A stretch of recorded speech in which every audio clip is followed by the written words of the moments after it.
Okay, kid, if you want to be a YouTuber, you gotta be tough. You gotta learn how to bob and weave around the bad comments. You gotta develop a hook to bring in the subs. And you gotta keep on fighting till they ring that notification bell. It ain't gonna be easy, kid, but if you work with me, I'll turn you into a lean meme fighting machine. Now get in there and chill for your merch.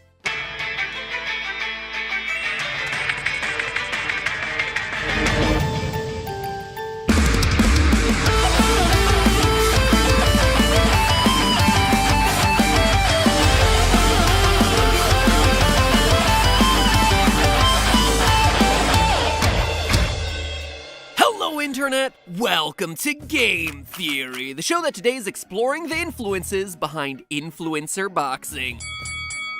Loyal theorists, maybe it's all the Wendy's commercials I've been seeing lately, but honestly, I've developed a craving for some beef. And not necessarily the hot, fresh, never frozen beef that's getting peddled by the Baconator, but celebrity beef. Not to toot my own horn too much, but I've been making YouTube videos and gradually getting subscribers for a long time now. And yet, I have never once had a single newsworthy feud with another YouTuber. Markiplier has never blatantly stolen one of my videos. Rosanna Pansino has never talked smack about my mama, as far as I know, but I got my eye on you, Ro. Heck, even as much as I rib Austin about his yelling and his bizarre Twitter habits, our fights have never gone beyond arguing over which Doki Doki Literature Club character is best. He argues Yuri, but we all know there's only one answer. Just Monica. In short, I can't help but feel like I'm missing out. If good, clean, wholesome content like working to raise awareness for the humanitarian efforts of the Gates Foundation for 3 years, or raising money for hurricane victims isn't cutting it, then forget it! I want to write a diss track. I want to be forced to make a fully monetizable apology video for my conduct. I want to step into an effing boxing ring and get beaten senseless.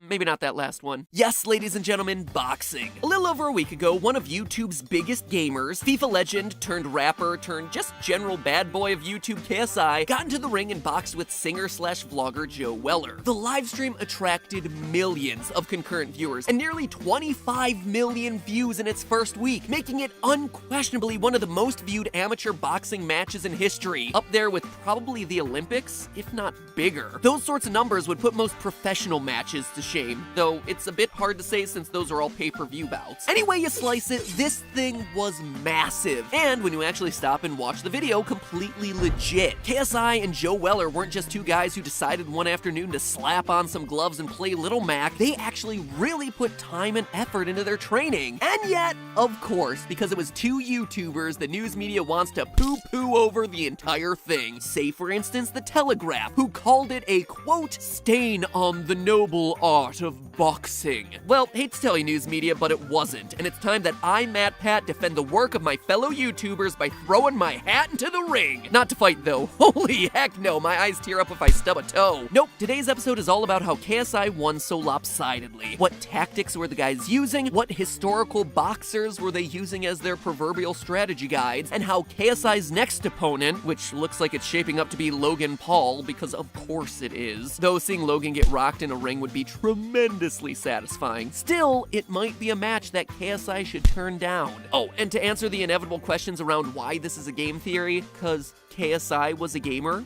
You're a FIFA gamer, you're a YouTuber, you can't do it. And because I did that really weird episode in year 1 of Game Theory where I analyzed Mike Tyson's Punch-Out and edited everything to a remixed version of Jock Jams. Just please accept one of those two answers and let's get ready to rumble! As you watch the fight, the first thing that immediately stands out is both fighters' guards. As soon as the first round starts, Joe makes a beeline for KSI, holding a guard known as a peekaboo guard, with his hands at either side of his face. This is a style that was probably most famously used by Mike Tyson, especially in his earlier bouts from the 1980s. However, this is also where Joe makes his first crucial mistakes of the match, a mistake that KSI actually identifies and takes advantage of. Joe didn't move his head enough, bro. I'm going to just jab through that. I'm going to smash through that constantly. The difference between Mike Tyson's peekaboo block and Joe Weller's peekaboo block is movement and speed. Look at how in his matches, Mike Tyson is constantly bobbing and weaving, ducking under the punches. His head is protected behind his hands, sure, but he's not just using it to absorb the blows. He's also ensuring that his head is a moving target, making it hard for any opponent to actually land a punch. Joe's head, meanwhile, is just a target bobbing there waiting to be smacked over and over again, repeatedly until the match is over.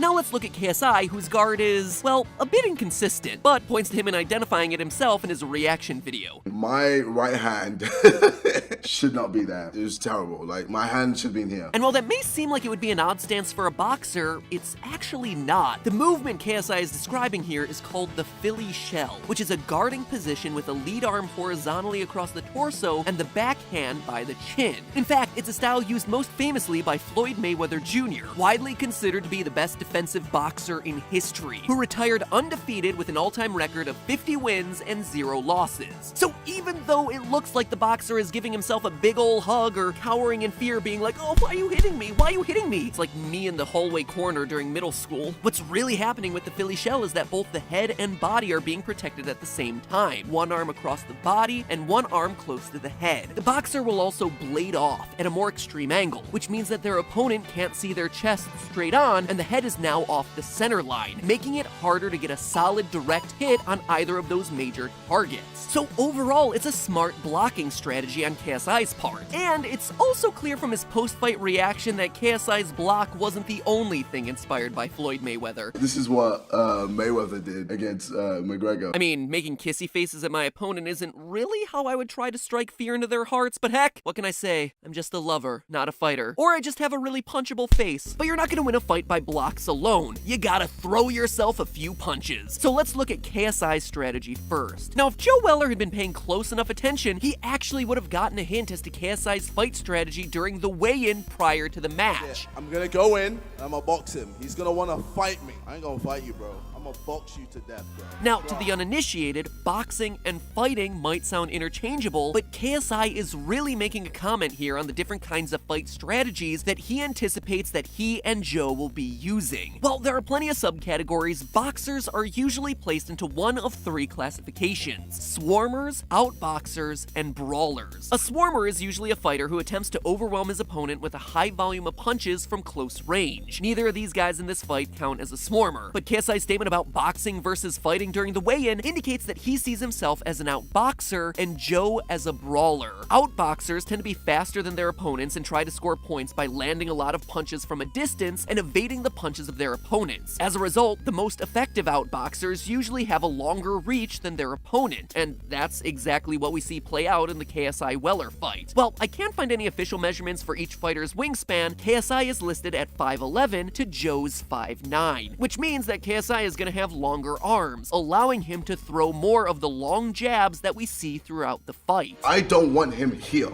I want him here. I want him always here. So I can just jab, jab, jab, and f with him with my range. As long as KSI moves his feet properly, he can put himself in a position where he can hit Joe, and Joe can't hit back from the same distance. The most famous outboxer of all time is Muhammad Ali, but KSI's performance actually reminds me more of a famous fight between Sugar Ray Leonard and Roberto Duran in the early 1980s. Late in that fight, Sugar Ray Leonard does the unthinkable. He stops putting his hands up because he is so confident that Duran can't get to him. He goes so far as to taunt Duran in the ring, dancing around, putting his face forward, begging to be punched, and delivering what is undoubtedly the biggest troll punch I have ever seen in a professional boxing match. Hey, look over here, here's the wind-up, boom, with the other hand. It is literally the Don Flamenco strategy from Punch-Out! And similar to the KSI Weller fight, Duran in that match is never knocked to the ground. Instead, he's just too exhausted and outmatched late in the fight that he throws in the towel. So does this mean that Joe Weller had no chance in this match? Not at all. Joe and Mike Tyson are about the same height at 5'9", but Iron Mike managed to defeat heavyweight boxing champions that were 6'2" and taller. So what was the difference here? Well, outside of just raw punch power, Joe never tried to get inside of KSI's range. He just sat there and took it. And again, to KSI's credit, this is something he totally recognized and exploited. So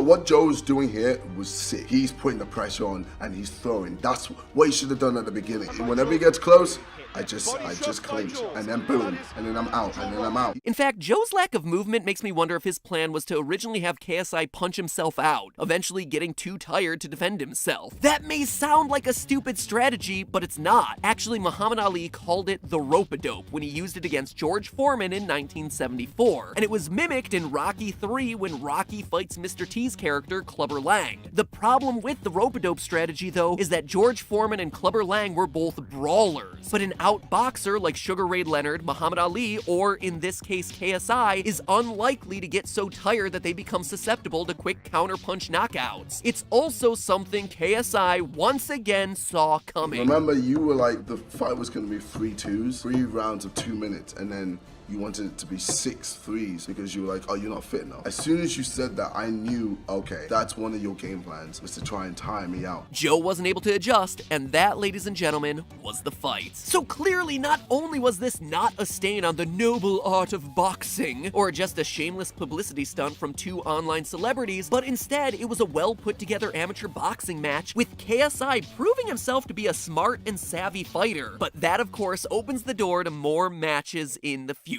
And you know that where there's an opportunity to make a spectacle of yourself, you can bet that the brothers Paul will soon be there. And lo and behold, within hours of the bell bringing KSI's fight to the close, the Pauls were already tripping over themselves to be his next opponent. But for as much as I'd love to see a savvy fighter like JJ knock a tooth out of those smarmy grins, there's actually a danger here if he accepts the match. Whereas KSI had the reach advantage on Joe Weller, both of the Paul brothers stand at around 6'2" and probably have a pretty good understanding of angles and footwork from their history of wrestling. Oh yeah, you didn't know that? Logan and Jake were actually both wrestlers. And as much as I hate to admit it, but watching their matches, they're pretty good. Anyway, if KSI tries to use his outboxing style against either of these guys, they'll be the ones who are able to strike from farther away. That means, based on the size differences, that KSI is now basically in Joe Weller's position. In other words, if KSI wants to have a hope of winning, and Lord knows if he accepts this match, the internet needs him to win it, he has to be willing to change his style. The outboxing method of Mayweather just won't work in this sort of match. If I were training KSI, I'd tell him to be more of a swarmer in this fight. Get in close, get low, and throw more hooks and uppercuts from close range. A good example of this technique would be Joe Frazier, who fought Muhammad Ali in the famous fight of the century. Muhammad Ali is not keeping Joe Frazier away from him. Notice here how Frazier stays low, ducking under Ali's punches and throwing short, quick hits. The best training at this point for KSI would be to beef up the strength of his punches and improve his stamina. He's gonna have to take a lot of hits to win this one. But thankfully, it seems like KSI, once again showing himself to be a smart fighter, is already starting to take these sorts of strategies to heart. If I was going to fight Logan or Jake, I know they're both taller than me. I'm going to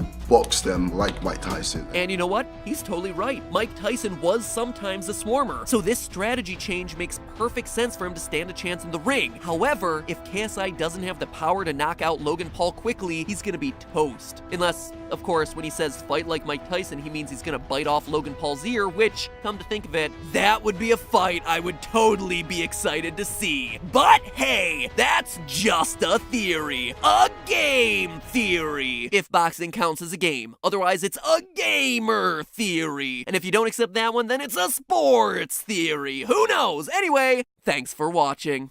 Anyway, this is your final reminder that these are your last few days to order your Game Theorist hoodie. Once these things are gone, they are gone for good. Link is in the description. You have until Tuesday. And I'll see you all next week. Or